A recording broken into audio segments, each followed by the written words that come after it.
I was feeling nervous all throughout dinner that night. I kept waiting for the phone to ring. I knew that when it did, I was going to be in terrible trouble. And Daddy was going to be so angry and disappointed in me.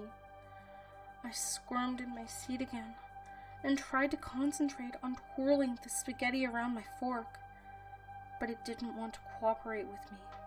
I glanced again towards the phone on the wall and shifted again on the hardwood of the kitchen chair. "Amy, sit still and finish your dinner," Daddy said, chastising me. "Yes, Daddy," I replied meekly. I looked a little strangely, and thought he looked at me a little strangely, and I thought he was going to ask me why I was acting so strange. But he seemed to shrug it off after a moment, and returned to the work he was doing on his laptop, as I went back to pretending to eat. But I couldn't.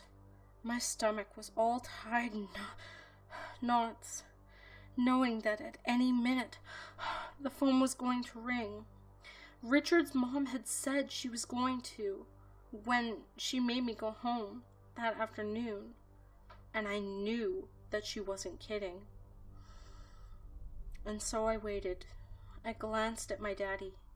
He was so handsome, like a movie star, but he was better. He was tall and strong, and always wore a suit and tie when he went to the office, like he had today. Even though he didn't have to go often, he did most of his work from home. He had started working from home after Mommy left us. She had never really wanted a family, and had disappeared from our lives 2 years ago, when I was 18.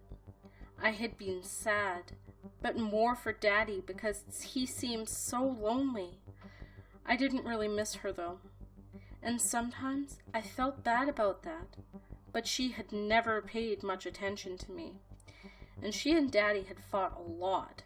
She would yell at him, and her voice always sounded funny, like her words were running together. I could hear them from my room, and would pull the covers over my head